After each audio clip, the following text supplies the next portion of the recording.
So we're ready to start. The floor is yours. Heavenly Father, Yah, we come to you this evening and humble as we can be to thank you for waking us up and starting us on our day. Our day has been productive. We've had some things done to the apartment that we found that was broken when we first moved in, and the repair maintenance came by today, fixed that. Thank you for your having that done. I want to pray for my great niece because she has been going through several things that is negative for her. She was trying to purchase a mini home, and I think that fell through. So if you would see her and bless her with a home, it would be a really great help to her. But of course, you know all of our needs, and you see us in whatever state that we're in, and you know what it is we need and where we should be going. So your guidance is needed for her. I don't know how she prays, or if she prays and to you to let you know what it is that she needs. But I humbly beg of you to watch over her, give her the guidance, and work with her ruach, because only you can do that. Heavenly Father, as we go into this read today, let your ruach dwell with us, be among us, and add to our experience, because that is why we are here. We want to become closer to you. We want to walk how you would want us to walk, and not of our own accord. Like it was recently said that I didn't quite look at it that way, but when you hear someone else say something and it does make sense, and what I heard was like, you can ask continuously for forgiveness for things that you have done. And just because you forgive us, it doesn't mean that we always have our slate wiped clean, especially if we've done things in repetition and we haven't straightened out our ways, that we can enter into the lake of fire. And you, after you've forgiven us, you're forgiving us, and us getting our hearts right and moving away from those things that we've been doing to be more correct with Torah is two different things. So, Heavenly Father, we know we are imperfect. We know we've messed up. We know we're filthy rags. But please, I beg that we all be led in that path that is straight and narrow and less traveled, because we want to be your servants as much as we can. So in the name of Yeshua, Muhammad Shiach, I pray, hallelujah, hallelujah, hallelujah, amen. Hallelujah. Hallelujah. Torah. Well Hallelujah. said. Shalom, everyone. Hallelujah. Shalom. Shalom. Shalom, everyone. Shalom. My beloved Mishpachah. Shalom. Shalom. Ima. Shalom. Aura. Shalom, Yahakanan.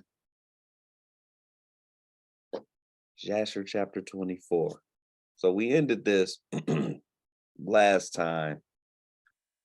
We made it 90 chapters too. I was a little surprised, but we made it through, and we seen the story of Abraham and Yitzchak, and when he went to offer him up as a sacrifice, and Yah stopped him and gave him a ram, and the whole interaction with the devil, how the devil tried to trick Sarah at first, told her he was dead. It didn't work. So then he told her he was alive, and it said that she died from joy.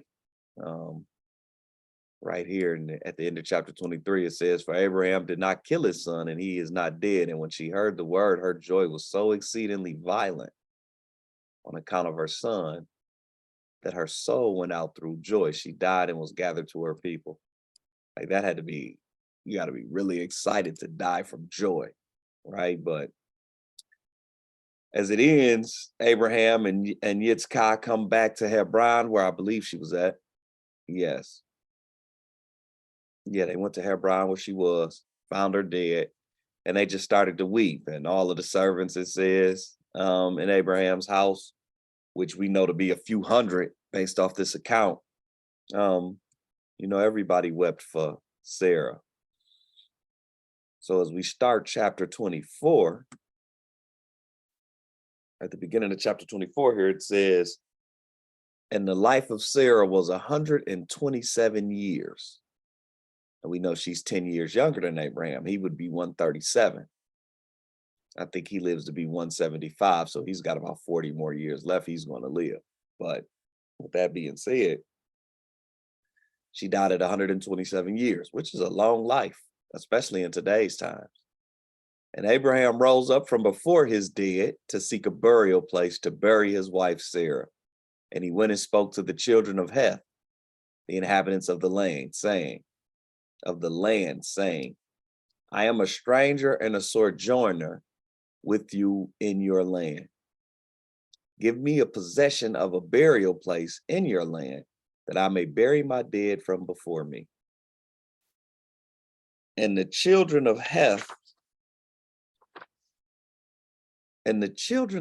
said unto Ibrahim, behold, the land is before thee. In the choice of our sepulchres bury thy dead, for no man shall withhold thee from burying thy dead. So they like, you can bury it wherever you want. And Ibrahim said unto them, if you are agreeable to this, go and entreat for me to Ephron, the son of Zochar, requesting that he may give me the cave of Machpelah, which is in the end of his field, and I will purchase it of him for whatever he desire for it. And Ephron dwelt among the children of Heth, and they went and called for him. And he came before Ibrahim. And Ephron said unto Ibrahim, behold, all thou require thy servant will do. And Ibrahim said, no, but I will buy the cave of the field which thou hast for value, in order that it may be for a possession of a burial place forever. And Ephron answered and said, behold, the field and the cave are before thee. Give whatever thou desirest. And Ibrahim said, only at full value will I buy it from thy hand, and from the hands of those that go in at the gate of thy city, and from the hand of thy seed forever. And Ephron and all his brethren heard this. And Ibrahim weighed to Ephron 400 shekels of silver in the hands of Ephron, and in the hands of all his brethren. And Ibrahim wrote this transaction, forgive me, and he wrote it and testified it with 4 witnesses. And the names of the witnesses, Ammiel, son of Abishna, the Hittite, Adikaram, son of Ashunach, the Hivitite, Abdon, son of Acharam, the Gomerite. That's interesting, the Gomerite. What is this? Is this somebody Japhetic? Possibly. And Bakdil, the son of Abudish, the Zidonite. So, and it said in verse 9, I guess, before but we pause. And Abraham took the book of the purchase and placed it in his treasures. And these are the words that Abraham wrote in the book, namely, and it's about to go to what exactly Abraham wrote. I'm trying to do that. But something that sticks out in these first few verses is how everybody's so willing to do something for Abraham. And we know through the story, we've seen where his home is. It's a big place under a big tree. He feeds strangers, helps the poor, teaches the word of Yah to everybody whom he can. And this just speaks to the honor that the people in the land have for Abraham, and just the way he is, represents the word of Yah. Yah is what's the correct word? Yah is giving him that glory or esteem, and people see it on him. He's a humble man. He's a righteous man. Abraham, good people, as we hear people say, and everybody honor him. So he didn't have to go through a struggle to get this plot. It's interesting also that he told him that he wanted to buy this from not only from his children, but the people that lived in this land forever. Like he always wanted this to be a part of his lineage. And to my understanding, it was too, because I know Jacob was buried there. I know Jacob and not Jacob and nobody, but somebody else was buried here too after once the 12 tribes got into the land. I'm not sure if they touched it or not, but we know that it lasted for hundreds of years. And some people say even today you could still go to this cave, or at least where they believe it to be. That I don't know. When they get to telling me these places, I don't really know. I feel like we have to be in the land ourselves and pray and let Abba lead us to these places. But with that being said,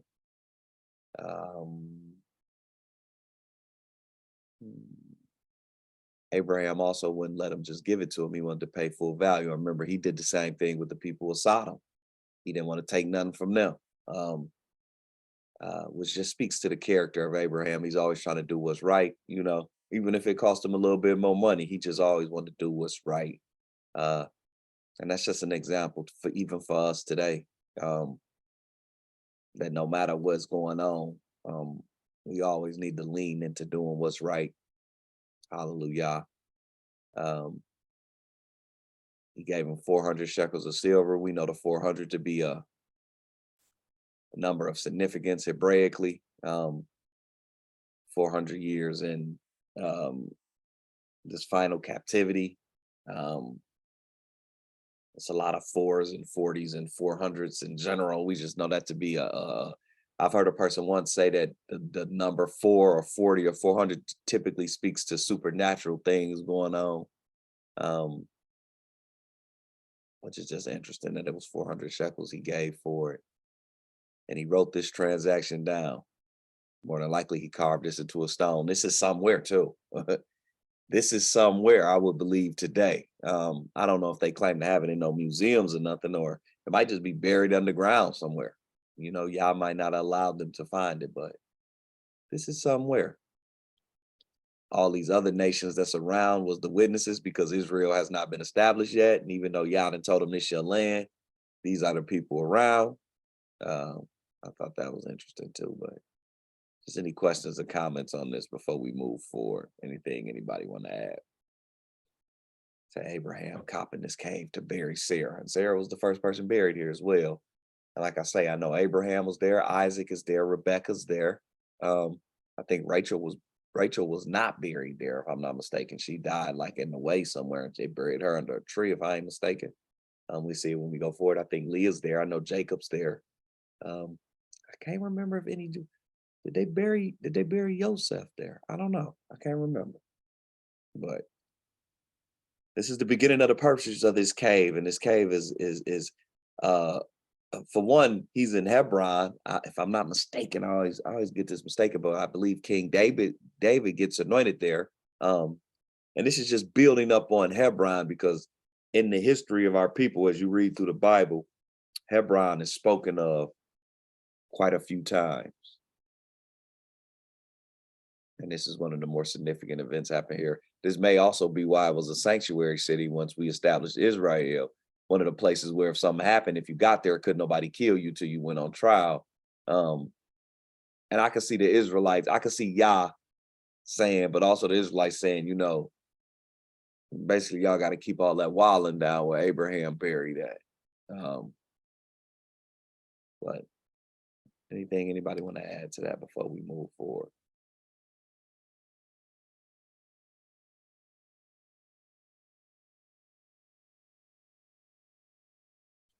Hallelujah. So starting back at verse 9, it says, and Abraham took the book of the purchase, or maybe it was a scroll, who knows, and placed it in his treasures. And these are the words that Abraham wrote in the book, namely, that the cave and the field of Abraham bought from Ephron the Hittite. What was we'll figure it out. And from his seed, and from those that go out of his city, and from their seed forever, are to be a purchase to Abraham and to his seed and to those that go forth from his loins, for possession of a burial place forever. And he put a signet to it and testified it with a witness. So this is what he wrote in the letter. And the field and the cave that was in it, and all that place were made sure unto Abraham, or Ibrahim, and unto his seed after him, from the children of Heth. Behold, it is before Mamre in Hebron, which he was living in Mamre. That's where the tree was that he lived under. This really big tree, which is in the land of Canaan. And after this, Abraham buried his wife Sarah there. And that place and all its boundary became to Abraham and unto his seed for a possession of a burial place.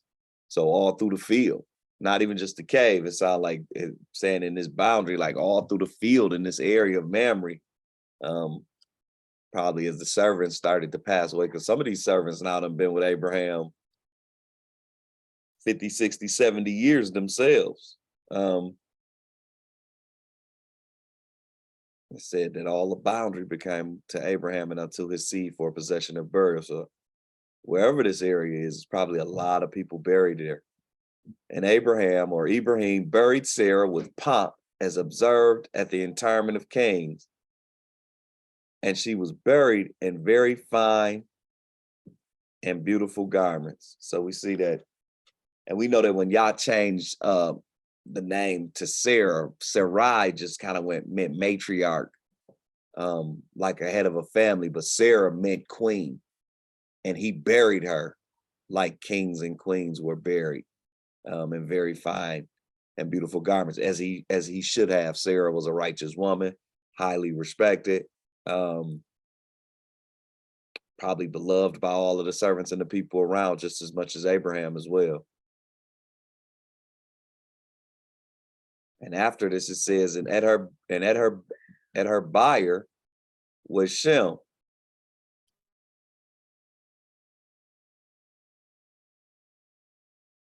At her buyer was Shem, his son Eber, and Abimelech. Abimelech always coming through. No, he was feeling them. Together with Anar, Ashcol, and Mamre, and all the grandees of the land followed her buyer. Or I don't think I'm pronouncing that right. Let me see. I just got to do something with the burial. My bad. A movable frame on which a coffin or a corpse is placed before burial or cremation, or on which it is carried to the grave. So a coffin, so to speak. But he had Shem there, Eber there, shows that they still living. We know Noah passed away. Remember, Shem and Eber were at the waning of Yitzchak or Isaac. And it says she just died at 127. So what, that would make him 37? Yes, because she was 90 when she had him. They came to the burial or whatnot. And the days of Sarah were 127 years, and she died. And Abraham made a great and heavy mourning And he performed the rites of mourning for 7 days. So he mourned Sarah for 7 days. No, he's probably heard this was I go out on the limb and say Sarah not only was his wife, but this was more than likely Abraham's best friend. They had been together for a very long time. It says, and all the inhabitants of the land comforted Abraham and Yitzchak, his son, on account of Sarah. And when the days of mourning passed by Ibrahim, Ibrahim sent away his son Yitzchak, and he went to the house of Shem and Eber to learn the ways of Yah and his instructions. And Ibrahim remained there 3 years. So remember when he took him up on the mountain to sacrifice him, he actually told Sarah he was taking him to Shem and them Nin to study and to learn the ways of Yah. So after her death, he actually fulfilled that word that he had given to her, that's what he was going to do. Any questions or comments, anything anybody want to add so far about the funeral of Sarah, which I see being a very grand event? Like it said, what did it say? All the grandees of the land, which is probably the mighty men, the princes, the kings. We see Abimelech there, and Abimelech then had to travel there because Abraham to move from him. All the noblemen of highest rank, a person of high rank. So this was just like the waning of Yitzchak. This was a big deal. And you know what I just thought? Once again, something else I noticed, Lot ain't there for this either. And it said in here that Sarah and Lot were brother and sister. And it didn't say Lot was there either. That's interesting to me. Obadiah, I see your hand. Yes. In all the pictures, they depict Isaac as a young boy, but he was already a grown man. True. Yeah, that was like really a big surprise for me. True. Well, yeah, if she died at 127, we know she had him at 90. He would have had to have been 37 years old. And that means that Ishmael, who in this story said that he was 14 years older, he would have had to be 50.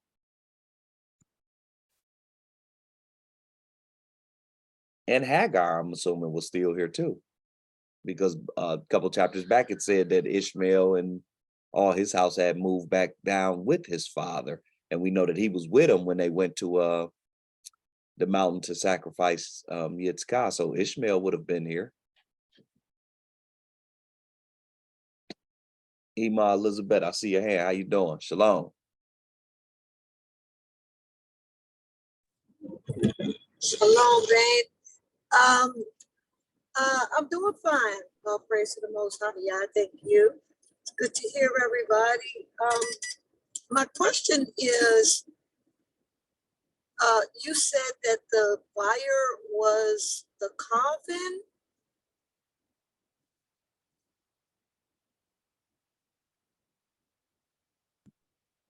Yeah, just part of definition here. It says a movable frame or a frame on which the coffin or the corpse is placed before burial or cremation. Oh, so were those people like the pallbearers? Possibly. Okay, that's I can see that interesting. correlation.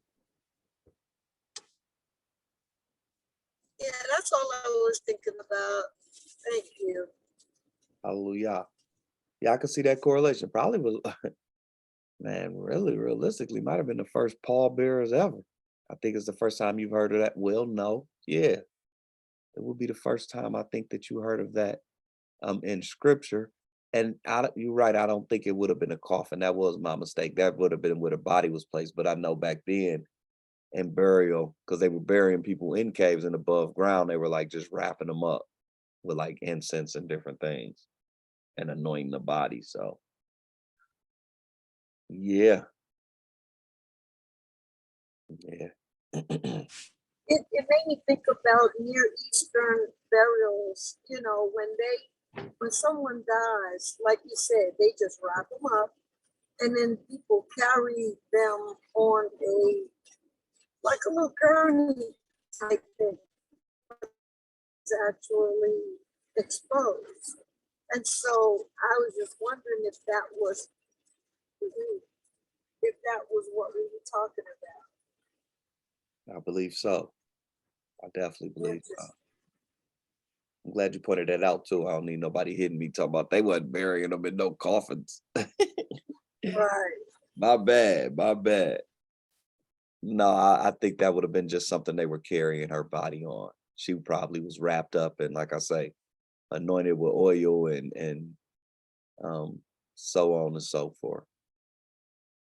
I think it's down in New Orleans too. They still bury people above ground, right? But they put them in coffins down there, don't they? But some Oh yeah, they have to be in coffins, but they can't bury them in the earth because we're below sea level.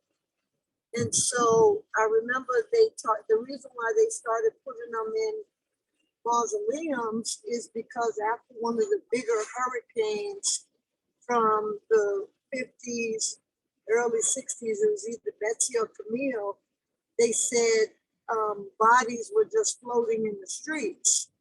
And so, they even when they bury them, they put the coffin in like a concrete encasing so that the coffins weren't exposed. It should there be a flood. Mm. And so yeah, they still do that down here. Hallelujah. Now that's very interesting too. When you just said that there was bodies in the streets, it kind of reminds you of scripture where it said that there will be dead people raised from the dead walking in the street. The only difference was is they were just floating in the street. They weren't actually walking, but it made me think of a scene. Correct. And that had to be even, the way this world is anyway, though, just to see the coffin / bodies floating in the streets was probably intense. Can you imagine seeing somebody who died walking in the streets, a bunch of people? That had to be really intense. Yahakanan, I see your hand. Shalom. Shalom, where my na is? Shalom, my na, if you around. Shalom, shalom, Akino. My eyes at work.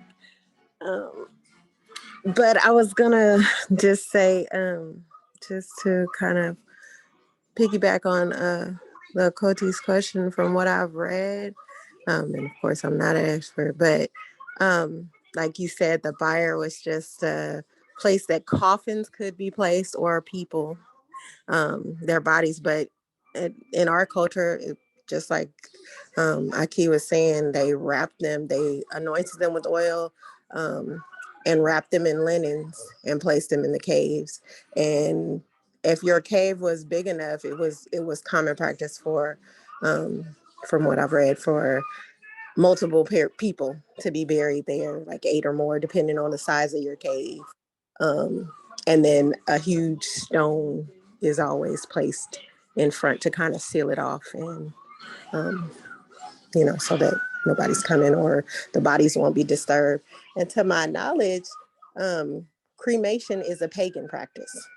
So most pagan societies burn their dead because they believe that the soul would disperse within the smoke. I never knew that. That's just something I read. But shalom. Shalom. And no, that was just probably the Webster's dictionary version. We definitely don't know Israelites when cremating each other, because we see that when Jacob and the sons, when they was dying in Egypt, they telling all the kids, like, make sure you dig me up and take me and bury me in the land. You made me think though, just on a spiritual level, and we know how Yah felt about Abraham. So I'm assuming that cave has been hedged off, which is why, because I do believe that they try to say they know where that's at today. And it makes me wonder if they really do, because I just don't foresee Yah allowing anybody to go in there and disturb these bodies. But I guess that's a study in itself. I see your hand again, Akoti.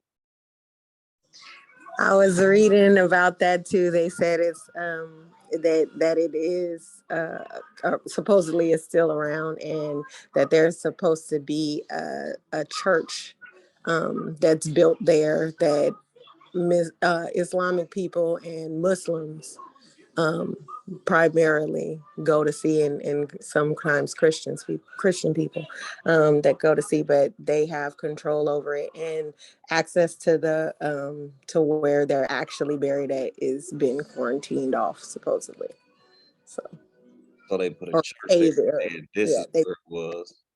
they built it. They said they built a church on the land because he bought not just the cave, but the land that surrounds the cave. So I guess on the land there in front of the cave area, there's a church built there. And then the access to where the cave actually is has been quarantined off, is what I read. Shalom. They want a picture of that church. That's just a good picture. I just charged. It's a big old building they put there too.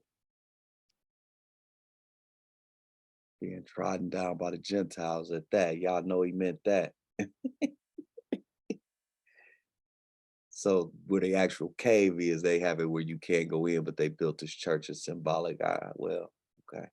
I can understand that. I just don't see y'all allowing you to go in there and disturb the bodies of Abraham. It's probably eerie there as well.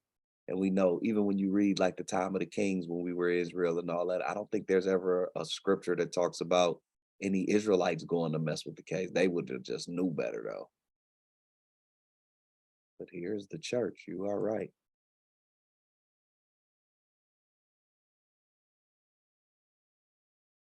I think Hebron is part of the what they call Israel, that the Arab slash Muslims slash Palestinians is part of their plot still also.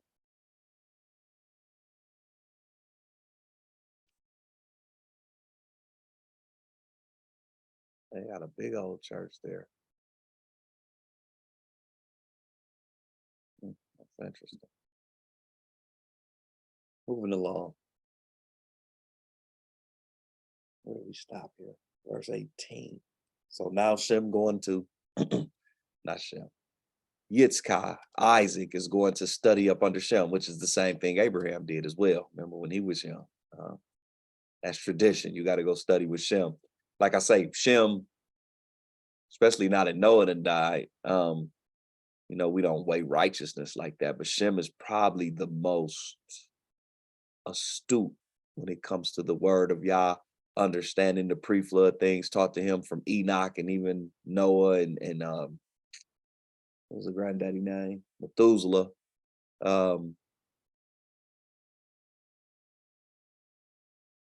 I could see Shem being like the representation of a Melchizedek priest at this time. I can't see that. And he's passing it. The torch is going through Eber to Abraham, and I believe Abraham's going to outlive both of them, but we'll see. At that time, Abraham rose up with all his servants, and they went and returned homeward to Beersheba, which had to be not that far from here, because we know Mamre is in range of this. And Abraham and all his servants remained in Beersheba. And at the revolution of the year, the beginning of the year, Abimelech, king of the Philistines, died in that year. And we know he loves Abraham. They made oaths together when Abraham said his servants was taking the wells, and he said he didn't know. He done passed away. He was 193 years old at his death. And Ibrahim went with his people to the land of the Philistines, and they comforted the whole household and all his servants. And he then turned and went home. So they say he went with all his servants. We know that it's 3, 4, maybe 500, 600 people with him. So he went pretty thick. This was a big expedition, so to speak. And it was after the death of Abimelech that the people of Gerar took Ben-Melech, his son, and he was only 12 years old, and they made him lying in the place of his father. They made a 12-year-old the king. And they called his name Abimelech after the name of his father, for thus was it their custom to do in Gerar. And Abimelech reigned instead of Abimelech his father, and he sat up on the throne. Here go Lot. And Lot, the son of Haran, also died in those days, in the 39th year of the life of Yitzchak. So 2 years later, Lot died. So we know he's still alive. Why you ain't at Sarah's funeral? That's your sister, fam. You tripping. But you was bogus because you wasn't there at the covenant. You wasn't there when Isaac was born. You'd have missed quite a few events. And all the days that Lot lived were 140 years old, and he died. And these are the children of Lot that were born to him by his daughters. The name of the firstborn was Moab. The name of the second was Ben-Ami.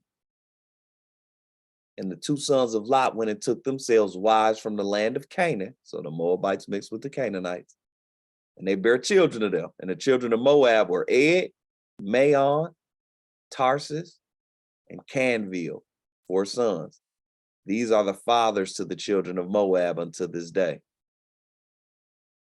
And all the families of the children of Lot went to dwell wherever they should light up on, for they were fruitful and increased abundantly. So, now think about how interesting that is. It's telling us here that Lot's children is a fruitful, abundant people, yet there is nobody on the planet who claims to be these people today. But scripture telling us they were fruitful and abundant. There was a lot of Moabites. Yet there is no culture that says we are the descendant of the Moabites. Somebody is. I once heard, people would, I don't know if it's true, but I know when I was earlier in the walk, I would always hear people say, well, we believe the Moabites are the Chinese. I don't know where that came from. Maybe just because they were moving eastward, maybe. But to be fruitful and increased abundantly, if I was taking that premise in today, it would make me think about India/China, because that's where the most people in the world stay in an area, as far as a country. Now, I know that there is over 1 billion people live in the entire continent of what we would call Africa, but there is not one country there that has 1 billion. Like they say, there's 1.2 billion in India, 1.6 billion, I believe, in China. So if I'm using the fruitful and increased abundantly, it would make me think that, but none of those cultures claim to be these people, though. It says, and they went and built themselves cities in the land where they dwelt, and they called the names of the cities which they built after their own names. And I know the one son, let's see if his name is shown here. I don't even think in Torah it tells us Lot died at this time. No. Nope, in Torah it doesn't even tell us Lot died at this time. In Genesis 23, which is where this story is, it doesn't even mention Lot. It don't mention his children either. But we know that Lot's son Ben-Ami is a man. Let me see. Go back. Because let's see. Lot and his daughters. Lot was wild, but it says the younger here, Ben-Ami, the same as the father of the children of Ammon.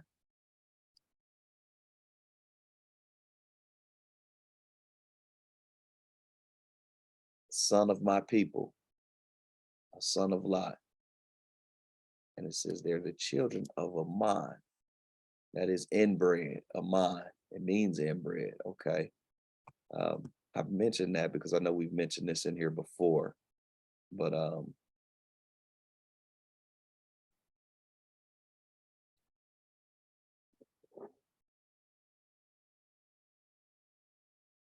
know we mentioned this in here before, but Amman has a population of 4 million. It is the major city of Jordan, which would be in the realm of where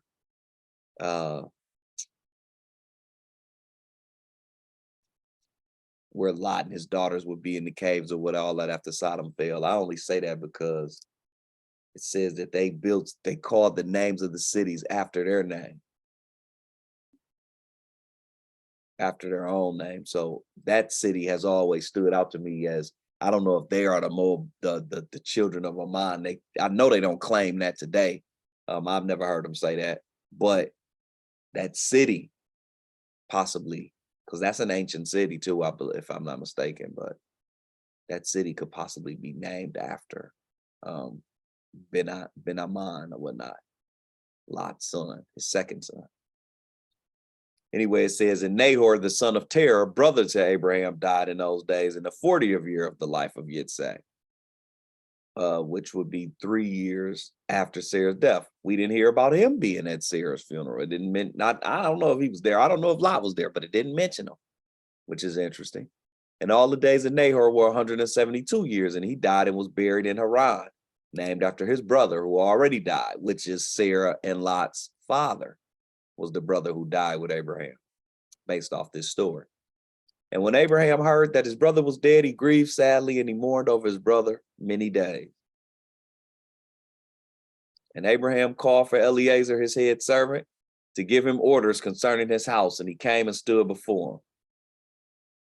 And Abraham said to him, behold, I am old. I do not know the day of my death, for I am advanced in days, which we know at this 3 years after that. So he's still 140. And like I say, I believe he died 175. He lives about 30, 40 more years. But now therefore rise up and go forth, and do not take a wife for my son from this place and from this land, from the daughters of the Canaanites, amongst whom we dwell. But go to my land and to my birthplace, and take from thence a wife for my son. And the Most High Yah, Elohim of heaven and earth, who took me from my father's house and brought me to this place, and said unto me, to thy seed will I give this land for an inheritance forever. He will send his angel before thee and prosper thy way, that thou mayest obtain a wife for my son from my family and from my father's house. The same he did, me and Sarah being his niece, I believe that's what she would be. But interestingly enough, reading that, it made me think that because the angel goes before him and to prosper the way and do that, that it just goes to show you that everything, Yah knows the end from the beginning, and everything is there is no coincidence that Yah had already picked Rebecca for him.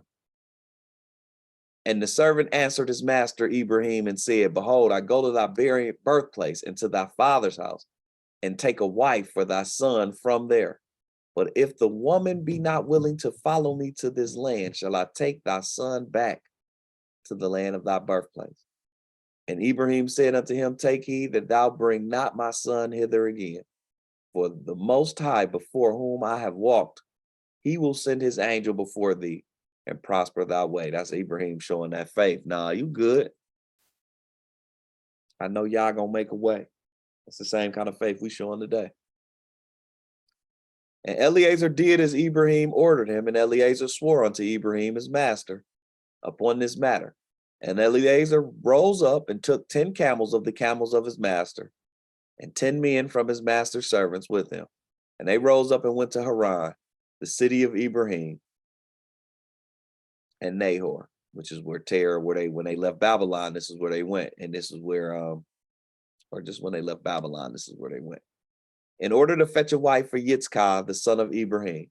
And while as they were gone, Ibrahim sent to the house of Shem and Eber, and they brought from thence his son Yitzhak. So when he sent them to get him a wife, he sent to have Yitzhak sent back, which at this time, if he left right after Sarah's funeral, he's been there 3 years, which explained why I said Abraham didn't move for 3 years. He wanted his son, if he got sent back, to know exactly where he was at.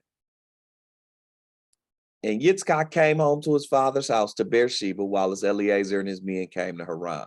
And they stopped in the city by the watering place, and he made his camels to kneel down by the water, and they remained there. And Eliezer, Ibrahim's servant, prayed and said, O Elohim of Ibrahim, my master, send me, I pray thee, good speed this day, and show kindness unto my master, that thou shalt appoint this day a wife for my master's son from his family. And just think about that. Eliezer's praying, and he's like, Elohim of Ibrahim, my master, help me on behalf of Ibrahim, which is interesting to me. And we know that that stood out because Ibrahim, it has shown that prayers regarding Ibrahim get answered. We've seen that on multiple occasions when Sarah was taken. Sodom and Gomorrah when it was destroyed. There's a few times where we've seen him pray over things and Yah answers his prayers. And the Most High hearkened to the voice of Eliezer for the sake of his servant, Ibrahim. See how I said that he saved Lot for Ibrahim. He answering Eliezer on behalf of Ibrahim. Just go to show you, boy, it pay when y'all say you his friend. People just asking y'all for stuff in Ibrahim name. Look, for Ibrahim, help us get across this water. Y'all, all right. I'm just kidding, but we see people get answered for the sake of Ibrahim. There's multiple times we've seen this happen. It says, and he happened to meet the daughter of Bethuel, the son of Milcah, the wife of Nahor. So his brothers, the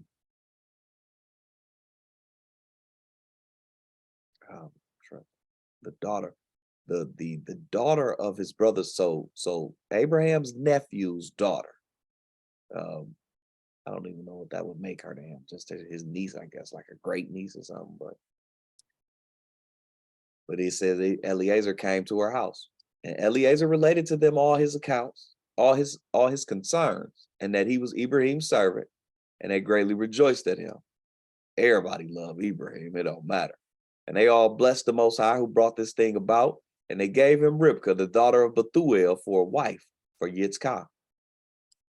And the young woman was of very comely appearance. She was beautiful.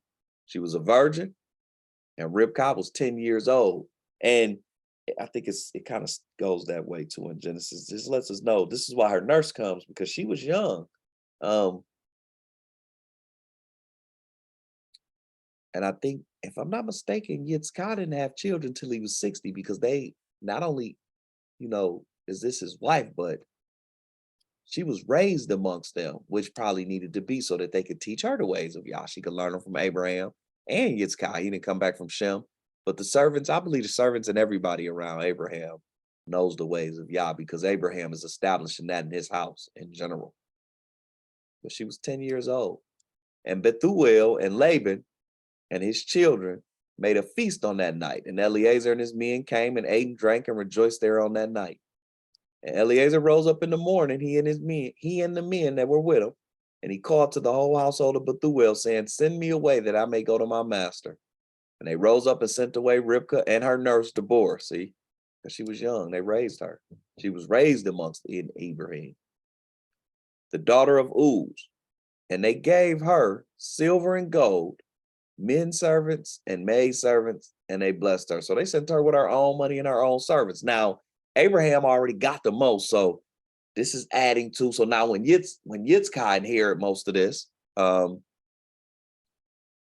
it just makes me believe that Abraham was the richest man in the world when he lived. Definitely riches in spirit, but possibly riches in wealth as well. One of the riches in spirit, I should say, because he lived at the same time as Noah and Shem too, but hallelujah. And they sent Eliezer away with his men, and the servants took Ribkah, and he went and returned to his master to the land of Canaan. And Yitzchak took Rebekah, or Ribkah, I think is that. Let me make sure I'm saying that. I think that's how you pronounce her name. Sure.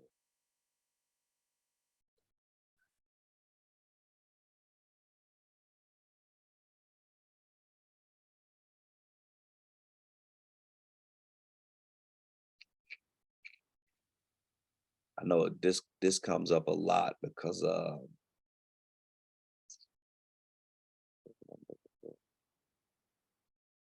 it says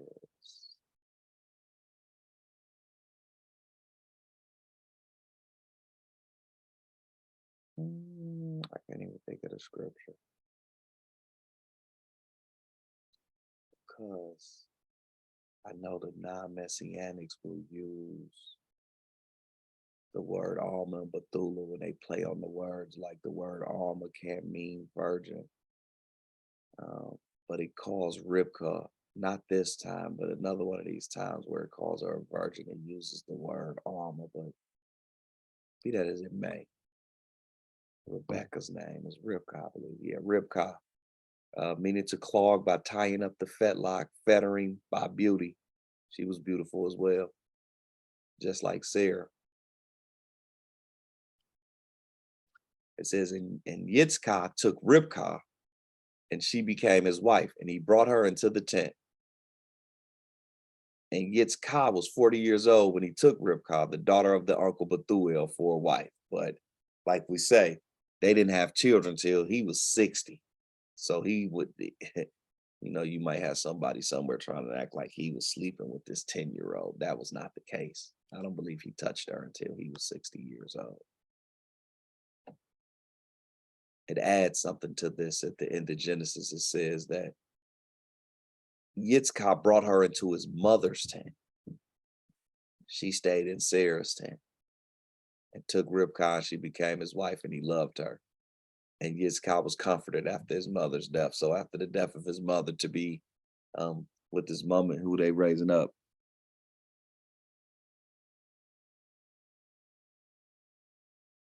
What?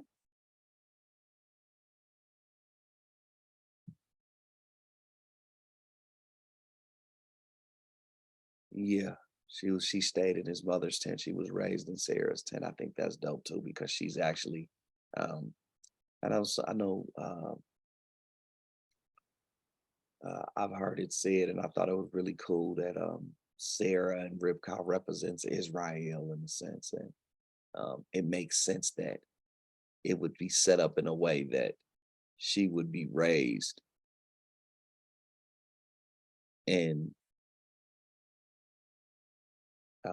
Sarah's tent. Hallelujah. Any questions or comments about any of that from chapter 24? With the going to get Ribkah, or just any of that, anything that's been discussed. Yitzhak being with Eber and Shem. I kind of did just go through a lot. But anything anybody want to add or take away before we move on? Chapter 25 is kind of fairly short. I guess we might as well knock it out too while we're here. Hallelujah.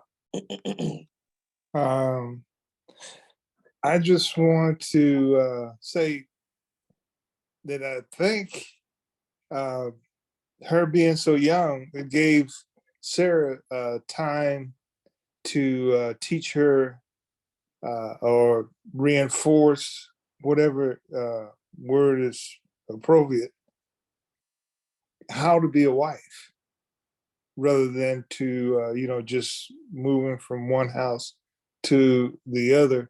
I'm quite sure that her mother had also taught her how to be a wife to a husband, and Sarah was more or less honing her skills so that she see that Isaac was really happy about Rebecca, and that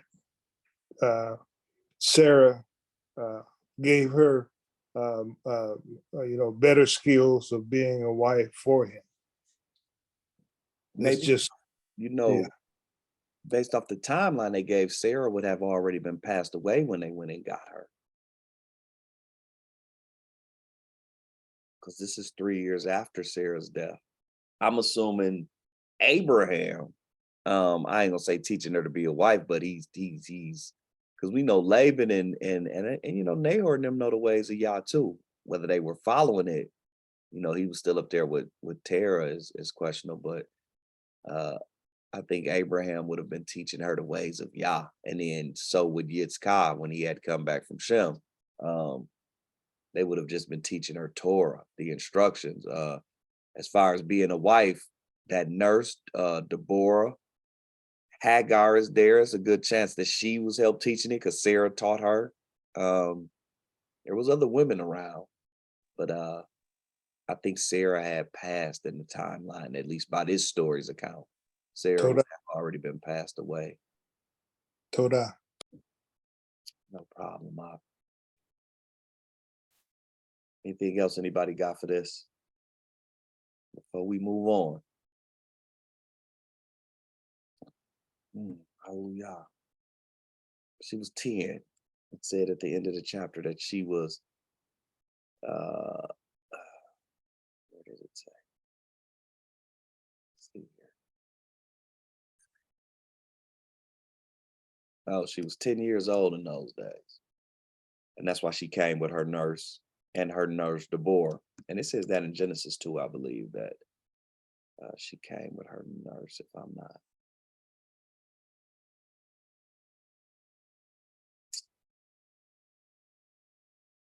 Yes, and they sent away Rebecca, her sister, and her nurse. It doesn't name her nurse as Deborah here, though. But it does say that she came with a nurse, letting it be known that she was younger. But like I say, some people, because I've heard people try to say, like, you know, like naysayers of the Bible, like, man, what is that? He was sleeping with a 10-year-old. No. And I think that's why the scriptures makes an emphasis to let us know that he was 60, if I'm not mistaken, when he had Esau and Jacob. Which would have left them, because now he would be 40, so which would have been 20 years, so she would have been 30. Hey, can I add something too? Go ahead. So back in those times, in general too, though, once a woman starts menstruating, she's considered a woman too. So like, you know, we think of 14, 13-year-olds as children in our culture, but back then, as soon as you were able to breed, essentially you're raised to be a woman at a certain age. Mhm. Not necessarily 10, but you know what I'm saying? It's a little bit different back in those times compared to our times too, though. That's true. It was a lot of bit different. Hey, that's different from when I was growing up in the 90s. You better not do what was going on in the 90s. You're going to jail today, let alone in 15 Right. BC. But you think about it, like back then, like 13, 14, you're able to conceive and have babies. So back in those days, you were raised to be a wife. When you were a woman, when you were a female, you're raised to bear children. So by the time you come to that age, you know, where you still see that in some cultures now today. Like you look at African cultures, once a girl has her period, she's married off. Yeah. You do still see that in some situations too, because I know a woman who was around my age, grew up with us. She got married at 15. Her husband was like 18, 19. He was in the military. They had been talking in high school when he was like a senior. She was a freshman type of deal. But he came and told her parents that he loved her and wanted to marry her. And they signed off on letting her get married at 15, said they felt she was mature enough for that. So yeah, I definitely get what you're saying. I definitely get what you're saying. I don't even know. That might even be frowned upon today. You better be careful. Even with the Yeah, but that's because it's different. It's different. People don't become adults until 18, and that's men and women here. Whereas in ancient times, you know, men and women didn't, you became an adult at like 12 back in those days. True. Men were already in the field by that age, I'm sure. True. And same with females. Females were considered women as soon as they were able to bear children. That's your, I mean, even now, you know, as a girl, we get taught period is the right to womanhood. You become a woman when you have your period. It still, you know, transcends to today, but back then even more so, because bearing children was your role. So as soon as you were able to fulfill that role, that's what you know what I'm saying? We weren't playing, women back then weren't playing with Barbie dolls at 10 years old. True. Hallelujah. Anything else? I just want to say I agree with Coach Shelley. I don't really know what I want to say, but I do know what I want to say, but I don't know how it's gonna come out. But now that I have a daughter and I have a son, hallelujah, just that conversation, you know, as she grows into a young woman, you know, I think back in the day, of course they were raised differently, you know, especially with their surroundings and whatnot. But I mean, something about the Ruach just hit me like back in the day when my daughter got to that age, it wasn't no you know, boys coming over at this time, you know, the rules that we're gonna put on our children as we raise them, you know. I think back in the day it was a little bit, you know, eye for eye, tooth for tooth. You know what I'm saying? If anybody feels me on that one. So Yeah, most definitely. just say Most definitely. And you had to. But I actually don't think that's changed. The same way you would have guarded the women is the same way you're supposed to be guarding the women in the household as men today. I agree. I I think agree. the same, but I do understand what you're saying, Shalom or Hallelujah. Yeah. The dysfunction was not the dysfunction it is today. You know, Hasatan, I mean, he always had his hand in something, but I mean, as far as I mean, the word was then, you know, and first was the word, you know. So I mean, what I was saying, I like to like, you know, when I read scripture and stuff, sometimes it's hard, but sometimes it's easy when you read these stories and stuff and you think back, you know. I really try to put myself back then, you know, like try to take all of this reality away and just get back to, you know, living off the land type of deal. But he's crying for a bottle. Shalom, everyone. It's all good. No, I think it's in the book of Numbers. It gives some stipulations too on like if a man was to like catch a young woman in the field or rape her or even get to dating her and took her virginity and he had to marry her, and if he didn't, you know, certain stipulations. And I know with rape and all that, that's the eye for an eye. Like you could be killed for that.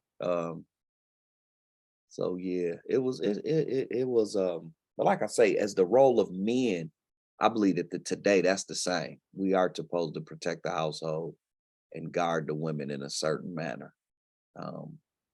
That's very similar. Anything else anybody want to add or take away before we move on to and knock out 25 before we go? So some genealogies, we should move through it pretty quickly. All good. Jasher chapter 25. It says, and it was at that time that Abraham again took a wife in his old age, and her name was Keturah from the land of Canaan, which I find that interesting because if Hagar was around, we know Ishmael was around. Maybe Hagar didn't pass. Maybe Hagar had after she left and he put her away, took another husband, but I don't know why he wouldn't have just took her back, but he wasn't on that. Maybe because he knew Sarah didn't want that. But that makes me wonder that he took a different wife, but her name was Keturah.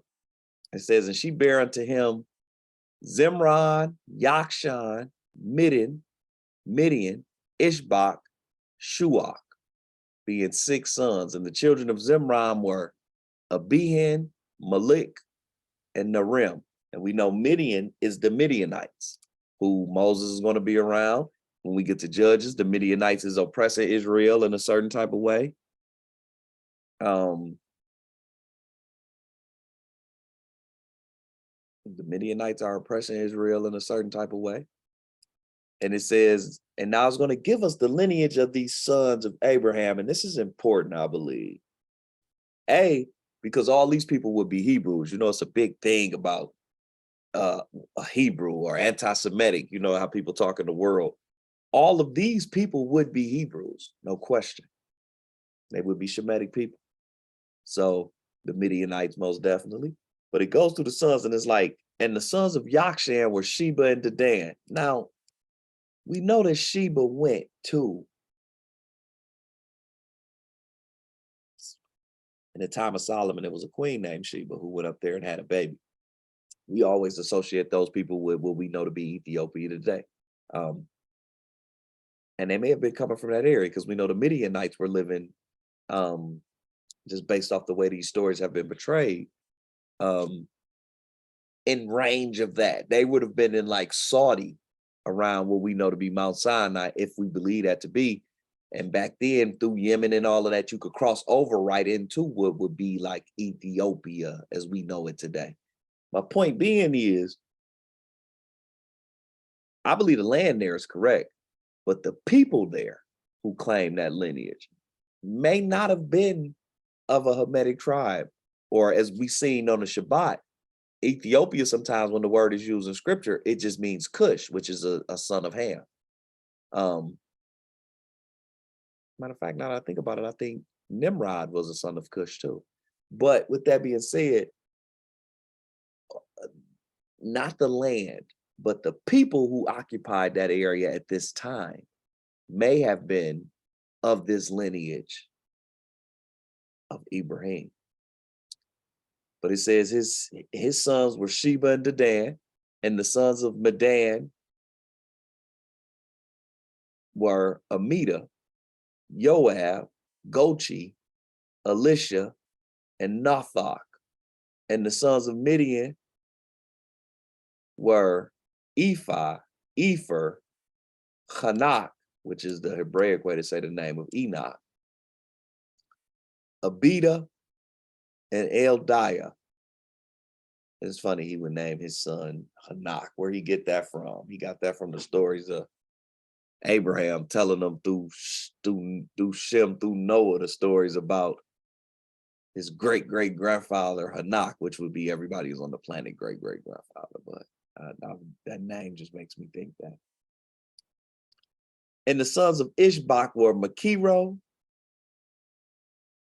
Beodua, I think, and Tatter. Let's see what they say about these names. Sometimes when you look up some of these names, it'll tell you like people who say that they are the descendants of that. It don't say nothing there. Kind of reminds you of when you hear the word Bedouin, I think. Could they be descendants of that? Maybe. I'm just guesstimating as we go. I don't know what these lineages are, all that. It says in the and matter of fact, when you think about it, don't nobody on the planet today that I know of claim to be a Midianite. When I think about it, but people do claim to be these descendants of Sheba because Haile Selassie, for example, said that he was a descendant of that line through Sheba and Solomon. So some people claim that. I've never heard anybody claim any of these others, and even the Midianites, which I guess is the more popular of these because they play more in the story of Torah. But I can't think of anybody on the planet who claims to be the lineage of the Midianites. Moving on. And the sons of Shuach were Bildad, Mamdad, Munan, and Meban. All these are the families of the children of Keturah, the Canaanitish woman, which she bare unto Ibrahim the Hebrew. And it makes sure to let you know he a Hebrew. Interesting that it says that she was a Canaanite. Now let's see. As we move forward. It says, then again, Abraham took a wife, and her name was Keturah. Was it called her a Canaanite? It just says perfumed, the wife of Abraham. It does not tell us if she was a Canaanite or does it?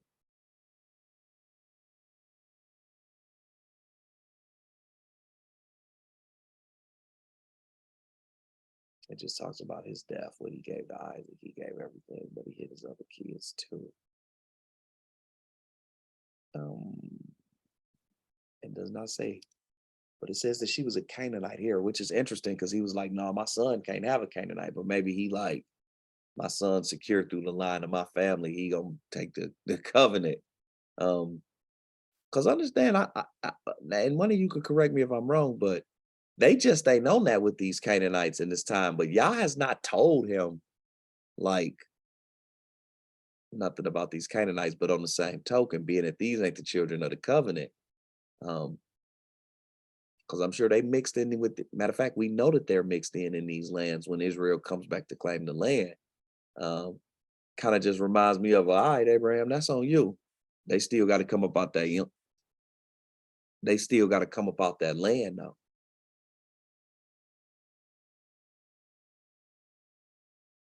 That's interesting that it says here that she was a Canaanite. Torah does not say she was anything, doesn't give us what she is. It says, and Abraham sent all these away, and he gave them gifts, and they went away from his son Yitzchak to dwell wherever they should find a place. So he did the same with them as he did with Ishmael, gave them all gifts and enough to live. sent them away. And we know that Yah blessed at least some of these, the ones that we know to be great nations, just like he did Ishmael, being the Midianites, like I say. Probably some of these other people too. I just don't know exactly how to pinpoint them and who they are. That's a whole nother study, I should say. And all these went to the mountain at the east. So we know that he's in like Hebron, I believe, that area. The mountains to the east would be, now you're talking about going towards Jordan, Iraq, Afghanistan, if depending on how far they went, down into India, if we go that far, which would be like far east considered, I guess. So they could, and the strangeness in this is one of the hardest cultures of people to pinpoint on this planet is the Asians, what we would call an Asian, the Chinese, the Japanese, the Taiwanese, the Philippines, because their history is a little bit more, considering there hasn't been wars where other nations have trampled those lands and stolen their artifacts and all of that. The history, especially China, the history of those places is a little bit more guarded, but those are tribal lands as well. So not saying that all Chinese people are the son of Yakshan, but it could be a tribe there that was, I could see a lot of these people being Asian low key, but maybe not. I'm just guesstimating. Verse 8, but the children of Sheba and Dedan, children of Yakshan, with their children did not dwell with their brethren in their cities, and they journeyed and encamped in the countries in the wilderness unto this day. It does not tell us exactly where they go. And the children of Midian, son of Ibrahim, went to the east of the land of Cush, and that's what they call Ethiopians. That's what the word for the actual word Ethiopian in the Bible a lot of times traces back to Cush, which is the son of Ham. And they there found a very large valley in the eastern country, and they remained there and built a city, and they dwelt therein. That is the land of Midian unto this day. And we know that Moses, when he leaves Egypt, ends up in this land. Also, one of the spots of contention with Jasher, when we get to Moses leaving Egypt, Bible tells us Moses leaves at 40. Jasher's going to say he left at 18. All that happened, he was 18, and he went and was the king in Cush until he was 40, and then he went to Midian. But is mentioned in Cush here in the vicinity of Midian, which I think is interesting, and we'll go back more into that when we get to Moses or Moshe. It says, and Midian dwelt in the city which it built, he and his 5 sons and all belonging to him. And these are the sons of Midian, according to their names and their cities. And they had cities named after them: Ephah, Epher, Hanak, Abida, Eldiah, Eldayah, something. You feel me? But the sons of Ephah were Mithach, Mishar, Avi, Tazanua,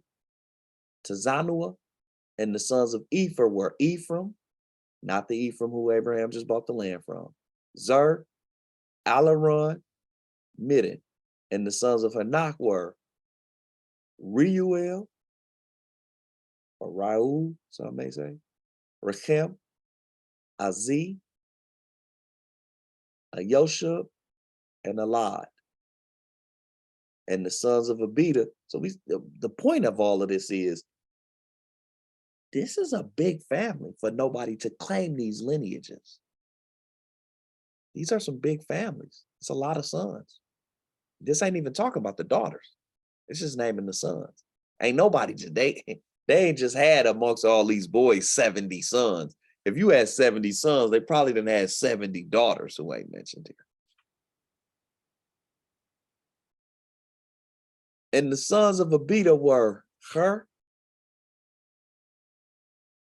Malud, Karuri, Mochi, and the sons of Eldiah were Micah, Reba, Malchiah, and Gabul. These are the names of the Midianites according to their families. And afterward, the families of Midian spread throughout the land of Midian. And this may actually be the Ryu who, when Moses comes through, he deals with, possibly, because now we're towards the end of Ibrahim's life.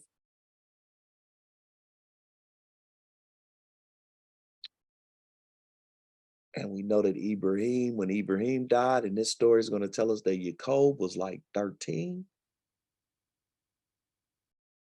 I don't know. He would have had to been like 150. But maybe this may have been the one that Moses deals with when he comes through there after he leaves Egypt. Maybe. But in the timeline of it, he would have to be like 150, 160 years old. Maybe. But those were the sons of Midian, and it's a lot of them.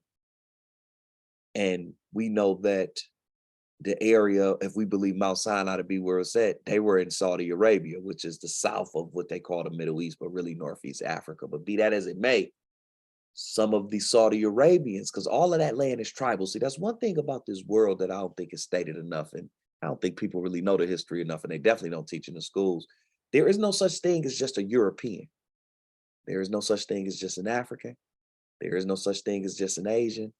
There is not even a such thing as just some Latin American, right? All of these places are tribal. So within Saudi Arabia, you may have multiple tribes. Some of these Midianites could be some of those tribes of people. Some of them could be a tribe in Africa today. Some of them could be some tribes in Asia. Everybody in China ain't just Chinese. Like, if you dig into the history of China, it's tribal. A lot of times when you do hear a little bit about their history, when they try to fantasize about it in movies, it's like China got the name because Qi, what was it? Qi was the one of the house of Qi fought off like, you know, some of these other houses, and they unified it all under China. Some of them could have been some of these people's, these descendants of these tribes, is what I'm saying. It was a lot of Midianites. It says, and these are the generations of Ishmael. So before I even go into that, do anybody got any questions or comments, anything they want to add to the descendants of Abraham's other wife, Keturah, after Sarah died? And I really do believe this Sheba may have been the Sheba that went back to Israel, a descendant of this, a woman named after him, who went back there and had the baby by Solomon. I think that's very possible. We just saw a lot of time, because it doesn't say Ethiopian or even Cushite in that story with Solomon. It just says Sheba. I think it's very possible that this Sheba is who those boys, or who that seed of Solomon comes through. And Haile Selassie probably is very possible was related to this. But what I'm trying to say is we just liken it to what we call an Ethiopian today, but even Ethiopia is tribal. Like, that's a name, and that's more for the landmass than the people, is what I'm saying. But it's just, that's why I say that's another study, because to get into these different tribes and things, it's something that you can research, but it's a big project if you decide to do that. But any questions or comments about these seeds of Abraham's other wife, Keturah, the seed of Yakshan, Midian, Ishbak, Shuach, the 6 sons, and Zimran, I'm sorry. It is a bit much. Shalom, Mike Johnson. Verse 14. And these are the generations of Ishmael, the son of Ibrahim, whom Hagar, Sarah's handmaid, bare unto Abraham. And even with this, right, you'll see what we call an Arabic person, which that land is tribal. What we call the Middle East, which is really Northeast Africa, what we will call an Arabic person, if you dig into everybody that we call an Arabian, is not just some. Arabian is not a blanket statement. That is tribal. We have different tribes who lived in those lands. We're about to see this with Ishmael. The reason why I say that is because when you talk to Arabic people, so-called Muslims, rarely will you hear any of them claim that they are the descendants of Ishmael by blood. You'll more than likely hear that they follow the teachings of Ishmael, which is Islam, or at least likened to Islam, likened to the Quran. I don't believe Ishmael would have taught that. The man here, because he was raised up under Abraham, he would have been saying something else. But just to give you some, try to put a face on all of this. It says, and Ishmael took a wife from the land of Egypt, which we seen. Abraham went to his house. He had that woman there. He was like, no, she tripping. And her name was Ribah, the same as Meribah. And Ribah bare unto Ishmael Nebaioth, which I think this word is the word for prophet in Hebrew. Nebah, if I'm not mistaken. Kedar, we know Solomon says his skin is black like the tents of Kedar. Maybe. Adbeel, Mibsam, and their sister Basmath. It actually speaks of a daughter with them. These is the kids, I'm assuming Abraham, when he go to the tent, seen her tripping and told her, tell your husband he got to get a new tent. He got to get a new vial. His tent pig got to order. Ishmael came back and put her out. I'm assuming he kept her kids. Oh no, my daddy seen you abusing my kids. You ain't going nowhere with them. But, and Ishmael cast away his wife, Ribah, and she went from him and returned to Egypt to the house of her father. And she dwelt there, for she had been very bad in the sight of Ishmael and in the sight of his father, Abraham, or Ibrahim. So we see that. Hallelujah. And Ishmael afterward took a wife from the land of Canaan, and her name was Malkuth. And she bare unto him Nishma, Duma, Massa, Hadad, Tamar, Yetur, Nephish, and Kidma. Ishmael had a big family. These are the sons of Ishmael, and these are the names, being 12 princes according to their nations. They all had nations. And the families of Ishmael afterward spread forth, and Ishmael took his children, all his property that he had gained, together with the souls of his household, his servants, and all belonging to him. And they went to dwell where they should find a place. And they went to dwell near the wilderness of Paran, and their dwelling was from Havilah unto Shur, that is before Egypt, as thou comest toward Assyria. So I'm going to say, just to put a face on this, Sinai Peninsula, part of Saudi Arabia as well. They were living around the Midianites. Maybe even some Jordan, what we would call Jordan today. Havilah refers to both a land and a people in several books. Okay, don't get me wrong. But this is the area I'm going to say that they are putting Ishmael in. And Ishmael and his sons dwelt in the land, and they had children born to them, and they were fruitful and increased abundantly. So it's a lot of them. Just like it said. Now, it didn't say, only people who didn't say that about in all these lineages was the Moabites and the seed of Ishmael. And these are the names of the sons of Naboioth, the firstborn of Ishmael: Mend, Send, Mayon. Almost made me think like these was the people who was going to like Mexico and all that back in the day. Some of them tribes down there was, I think, like the Mayans could have been some descendants of this. You just never know. People try to put different things on these, like these tribes here, the Mayans and the Aztecs, but you never know. And the sons of Kedar were Elyon, Kazim, Hamad, and Eli. I see your hand, Shelly. What's going on? So I just have a quick question. You had mentioned like that a lot of the Muslims, or the Arabs rather, state that they aren't descendants of Ishmael, but followers of Ishmael. So then who? I won't say that they don't say that they descendants, but a lot of times when you talk to them, they'll speak about the religion other than a blood tie to it. The actual tribe. Okay, because I was gonna ask, who do you believe is the descendants if not them? I'm sure some Arabian people who are, like I said, is tribal. So it's probably some of the people who we call Arabian today could be Ishmael. Some could be some of them children of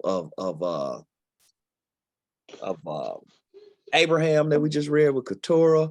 Some could be actual Moabites and Ammon. Like I actually think under the hat of Islam is a mix. And I know I have not studied all Arabic tribes, but I do know that it's tribal. And they know. In the Middle East, they know, like, no, we have different tribes, but we all follow the Quran.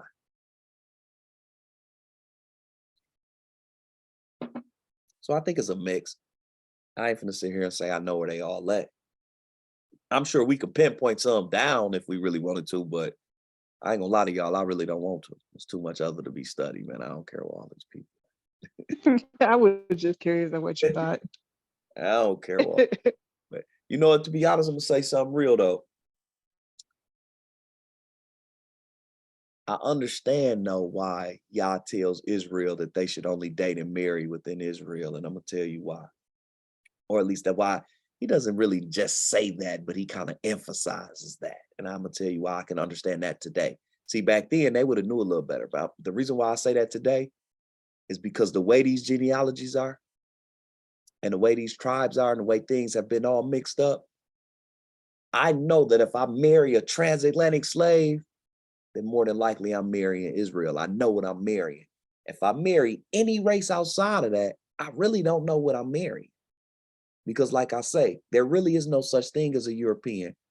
And that's not a bad or a good thing. I'm just saying, I get why we maybe should pay attention to that so that you know what I mean? Like, if I marry a transatlantic slave, I know what I'm marrying because I believe us to be Israel.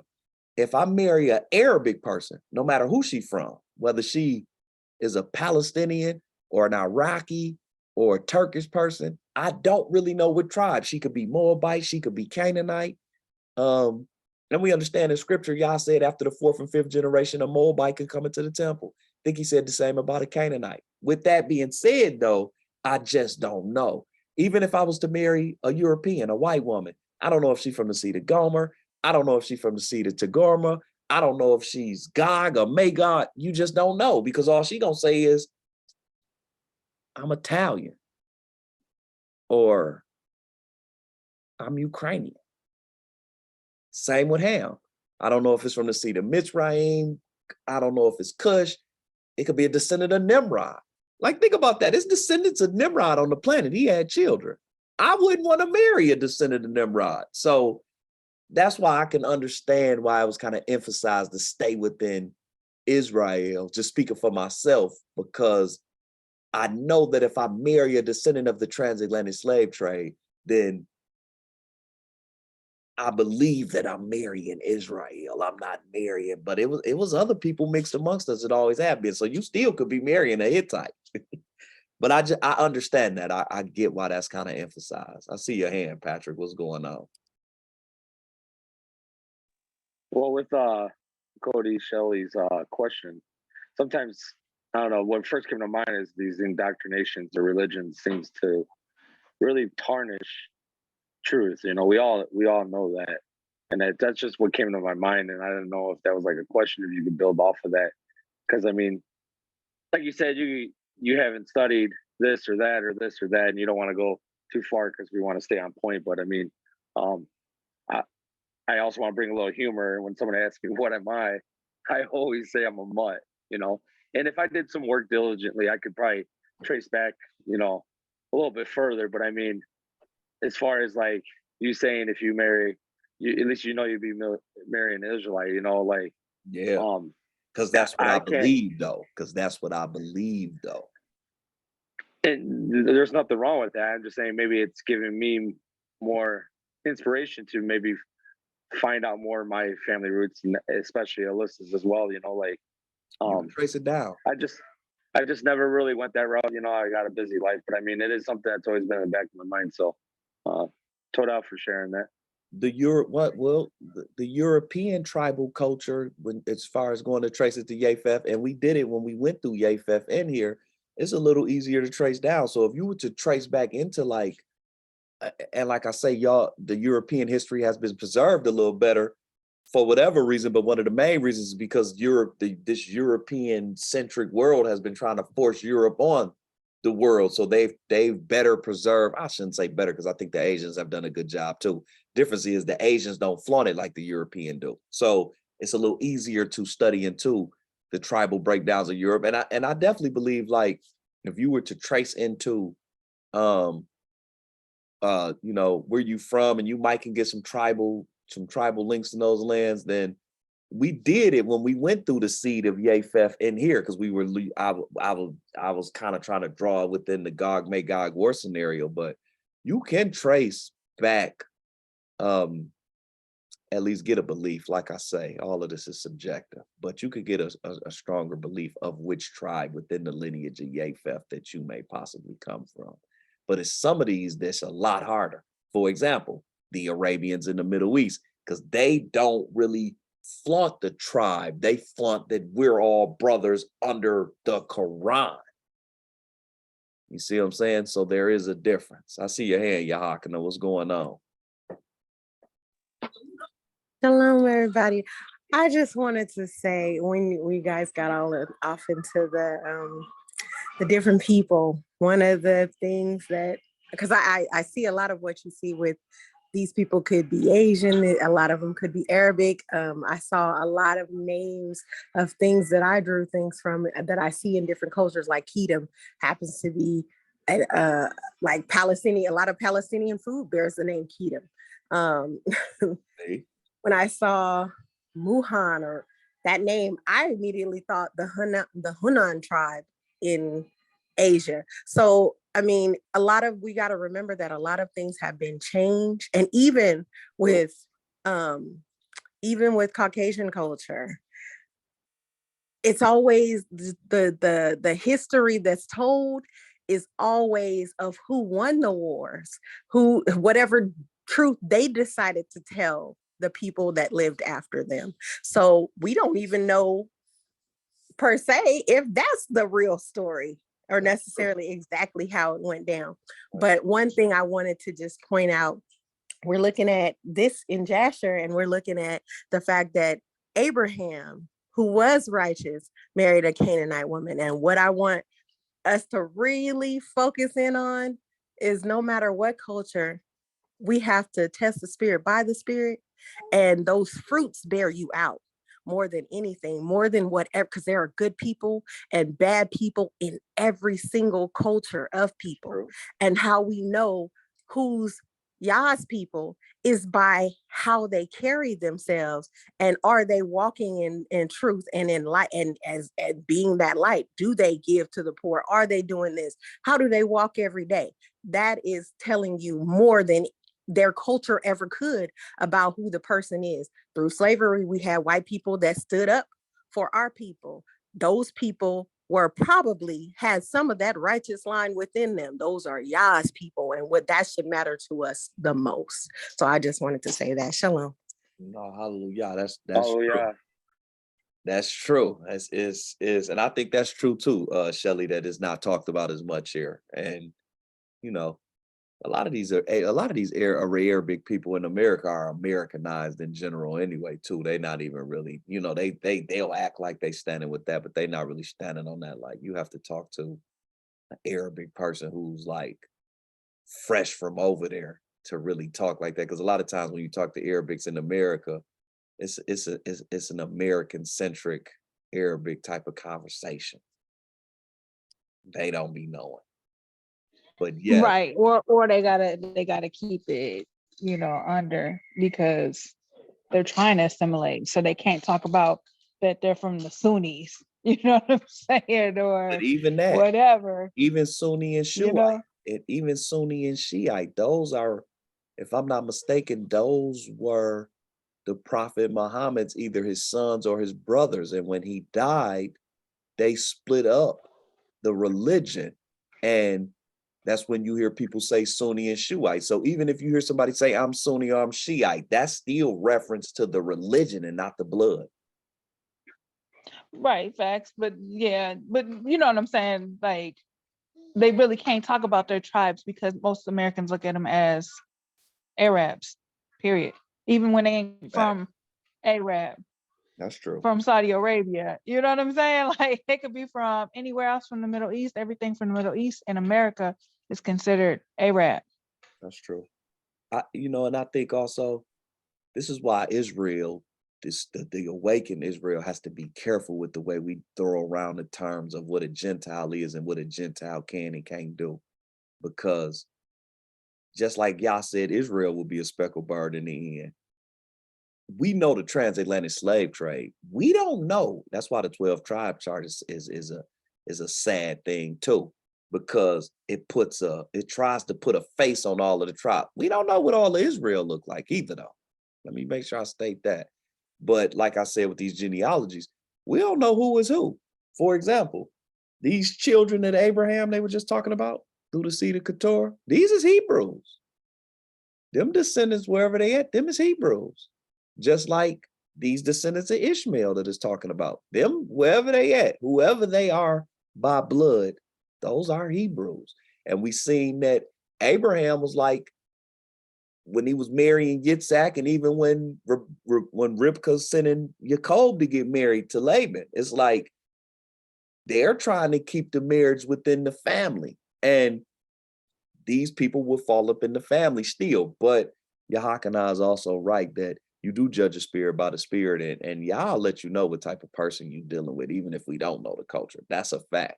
I was just saying that I understand why a person may lean towards a transatlantic slave, because if he's thinking like that, at least in his mind, he could be like, at least I know she's Israelite. But we also understand that everybody in Israel ain't Israel. It does come down to how you live in more than just who you are by blood. How you living is the more important thing, actually, in my opinion. So it's just an interesting topic. To your point, Yahakana, a lot of these names remind me of different things that I done heard. And real talk, a lot of these remind me of some of them indigenous tribes that we know the conquistadors was encountering when they were bringing the slaves over here in America. And you really don't ever hear no history how them people got in them lands, but we know they came from over there somewhere. They came from east, because if we call ourselves believers of the Bible, then post the flood, civilization boomed from the east. So everybody has a tie back to the Tower of Babel somehow. Even if it's through Abraham, through Terah, he was there. You feel me? So but it is a study. If I had more time, because I'm into history and cultures and genealogies like that. If I had more time in the day, I might consider it, but it ain't enough time in the day, so I'm not even gonna consider it. I wouldn't do nothing but run myself ragged with that. One of y'all should pick it up. One of y'all should go back through this chapter and try to find some of these people for us, man. I ain't gonna give out no homework to nobody. I'm gonna let y'all decide. I'm gonna let y'all draw lots and say who go pick it up. Anything else anybody want to add to this before we move on? Yeah, I agree. I let them draw lots, Doc Johnson, man. We gotta keep it Hebrew. What's good, Stone? I'm just gonna talk crap. You majored in history. I didn't know. Oh, dang it. I did. Man, I've been telling a lie this whole time. Yeah, I did not. It was just something I was always interested in. When I was in college, I majored in poli-sci. I was going to be a lawyer, actually. Oh man. Well, one of these days we'll argue. How about that? I probably was minoring in history though, because I took a lot of history courses though. That's a fact. Oh, maybe that sounds about right. That sounds about right. Yeah. My bad. I'll shut up. You good. Let's bring this home. Enough about these tribes. We at the end. Verse 23 is saying the sons of Adbeel were Hamad, Jabin, or Yabin. The sons of Mibsam were Obadiah. You also see a lot of the same names too, which makes sense because all these people are the descendants of Abraham and Hebrews. You see a lot of the same names as of these different offshoots of Abraham. You feel me? Abed-Melech, Yehush. These are the family of the children of Rabbah, the wife of Ishmael. These were the Egyptian children. And the sons of Mishma the son of Ishmael were Shemuel, Zachariah, and Obed. And the sons of Duma were Kazed, Eli, Machmad, and Ahmed. And the sons of Massa were Melon, Mula, which had me thinking of Milan. That could be, you just never know. And Abidadan. And the sons of Hadad were Azur, Menzar, Abed-Melech. And the sons of Tamar were Seir. Is this where the kids of Mount Seir come from? Maybe. I really don't know. I don't think it gives a genealogy to them either, but it may say. Sidon and Yakul, which the Yakul reminds me of the Yakuza, that gang that's over there in Asia. I don't know if they're in Japan or China, but you just never know. You just never know. And the sons of Yeter were Marith, Yaish, Al-Yo, and Pekuth. And the sons of Nephesh were Abed Tamid, Abayasaph, and Mir. I'm surprised I'm not butchering these names more than that, man. I usually be terrible with these names, but hallelujah. And the sons of Kidma were Kalip, Tachita, Chati, maybe just Chati, I don't know, and Omir. That's interesting. These were the children of Malkuth, the wife of Ishmael, according to their family. So Ishmael had a bunch of kids. And remember, Yah told Hagar, I am going to bless Ishmael and his kids and turn them into a great nation. So if Yah said that, it leads me to believe that these lineages are somewhere still and they are prominent, for lack of a better word, possible. All these are the families of Ishmael, according to their generations, and they dwelt in those lands wherein they had built themselves cities unto this day. And to Yahakanan's point, if so many things been changed, I'm sure we know these lands. It's just the names of lands. And like you said, whoever wins the war may change the name of a land, but that don't change who the father of that land was biblically. To bring this to a close, it says, and Rebekah, the daughter of Bethuel, the wife of Ibrahim's son Yitzchak, was barren in those days. She had no offspring, and Yitzchak dwelt with his father in the land of Canaan. And Yah was with Yitzchak, and Arphaxad, the son of Shem, the son of Noah, died in those days in the 480th year of the life of Yitzchak. It still ain't said Shem died. He outlived his son Arphaxad, which is interesting. And all the days that Arphaxad lived were 400 I'm sorry. He died in the 48th year of the life of Yitzchak. So we know they went and got Rivka when he was 40. If he's 48 now, it's saying that she's barren when she's in her 18th year. She's 18 years old. So that gives us a time frame. For whatever reason, just stating the time frame. It says that Arphaxad lived, when Arphaxad lived, he was 438 years old. And I want to say Shem lives 500 years after the flood, because I think he dies at 600. So he would have outlived him, because he was 100 it says in Torah when he gave birth to him. But that brings us to the close of chapter 25 too. Or chapter, is that 25? Yeah, 25 too. So hallelujah. Anything anybody want to add or take away? Is a little late, man, before we pray up out of here and go. This is chapter 25 of Jasher. If anybody does want to go back through and just kind of pick through some of these and see if they can find some tribal resemblances to some of this. Like even this Ishbash and Makiro, that sounds what we would consider to be Asian to me, which is possible, but hallelujah. Everybody good on this before we ride out? It's good to see you all as well. Hallelujah. So, hallelujah. Good to see you all. Let us humble our hearts and our minds, and as we get ready to pray out and give Yah the glory as always. Hallelujah. Good to see you, Ak Johnson. Always a pleasure to fellowship with you as well, Ema. as we just humble our hearts and get ready to pray out, we always want to present ourselves the right way, as Moses said with Aaron after his sons died. He was like, "Why you ain't get to the temple and do that work?" And Aaron said, "Because my heart wasn't right, and I know I couldn't go in there in front of y'all like that." We have to keep that same mentality. Although through prayer, and it's a spiritual thing, but in prayer, always remember in your mind as you pray, you're spiritually, you are entering the throne room of Yah. So you enter the throne room of the King with your heart and your mind in the right place.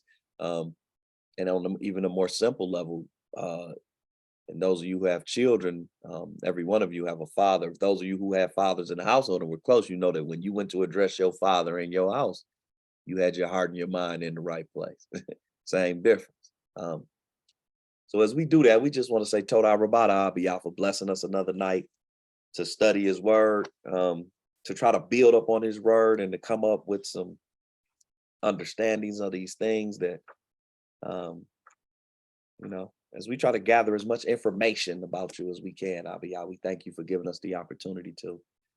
I thank you to be able to fellowship with the Mishpachah as always. There's some really astute Israelites on this call, and friends of the family. I thank you for all the questions and comments, Abiyah, as we are all as iron is sharpening iron. That's kind of like the guideline for this, Father. We thank you for keeping us in the right mind. We're not trying to prove or discredit anything with any of this. We're just trying to build up on the things that you've given us to, and in the hopes that we can apply all of this to our lives in some way to better ourselves and to better our journey and our walk with you. We thank you for our children, Father, Yah, that you've blessed us with. We thank you for the breath, the air we breathe, and the water we drink, Abiyah.